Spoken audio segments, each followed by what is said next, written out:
आजिर राशिफल सेप्टेम्बर 11 तारिख गुरुवार। आसतु जानिबा आजिर राशिफल विषय रे। मेष आज कर्मारंभ यात्रा वाणिज्य शेयर बजार पाई अनुकूल रहिब। साधारण व्यतिक्रम को बाद देले पारिवारिक और पारिपार्श्विक परिस्थिति उन्नत हेब। अबुझा बंधुंक मन बुझिला भली कथा कही परिस्थिति को सुधारी नहीं पारंती। साहित्य कला क्रीड़ा संगीत चलचित्र और रचनात्मक कार्य अग्रगति घटिब। वृष सतर्कता अभाव धनहानि धार करज आईन अदालत स्थगित कार्य सकाशे चिंतित कराइब। कर्म क्षेत्र में विशिष्ट व्यक्ति साहाय्य लाभ करी अभिलाष पूरण पाई आशा करिपारंती।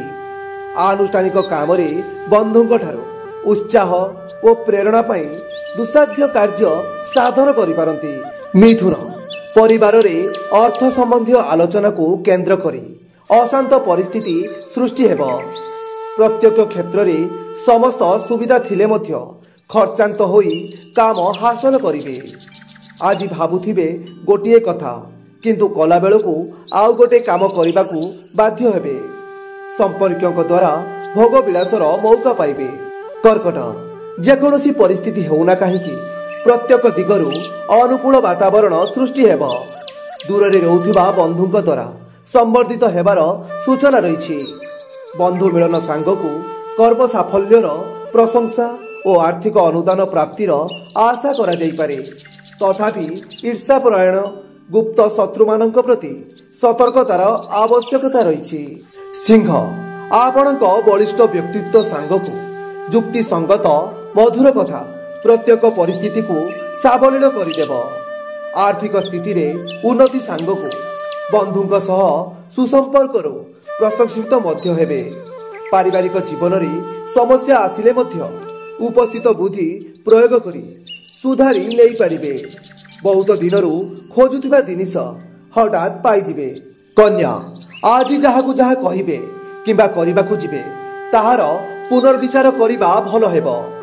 जमी जमा यांत्रिक जिनिस जानवाहन संपर्कित काम को सतर्कतार सह करंतु। संतान हेतुक किछि निष्पत्ति नेबा क्षेत्र रे समस्या सृष्टिर आशंका रही। पारिवारिक स्नेह श्रद्धा और आदरर अभाव अनुभव करिवे। तुला आज कर्म क्षेत्र में विजातीय व्यक्ति हस्तक्षेप समस्यार कारण हेब। पछ कथा मन को न आनी जहा करिबा कथा शीघ्र करिबा मंद हेबनी। केतक क्षेत्र में बंधुक सम्मुख में मनर भाव प्रकाश करने को पछई जिबे। साधारण कथारे पारिवारिक अशांति हेतुक अवसाद देखा दे पारे।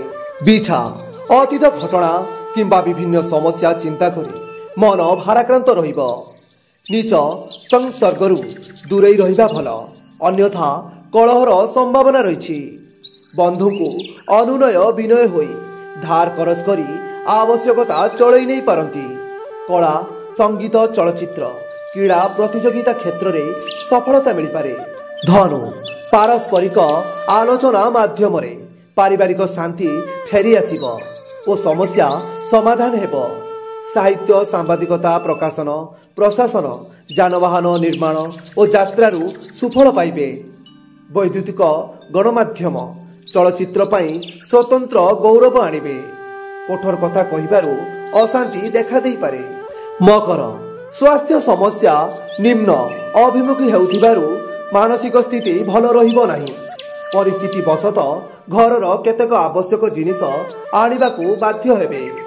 कर्म क्षेत्र में गठनमूलक कार्य प्रशंसित हेबार सौभाग्य प्राप्ति हेब। मात्र राजनैतिक क्षेत्र में तीव्र प्रतिद्वंदितार सम्मुखीन हेबाकू पड़ी पारे।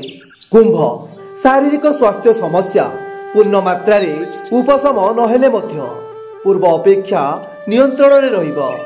आर्थिक स्थिति दुर्बल रहिबा कारण चिंता करिबाकू पड़िबो। बंधुक सहायता रे आज सहज और सुविधा रे हाथ को नैथिबा काम संपन्न होइजिबो। शिल्प वाणिज्य व्यवसाय और परिवहन पाई विशेष असुविधा हेबो नाही।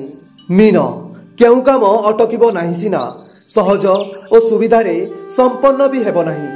संपर्किया महिला कदर्य व्यवहार रे असंतुष्ट होई पारंती।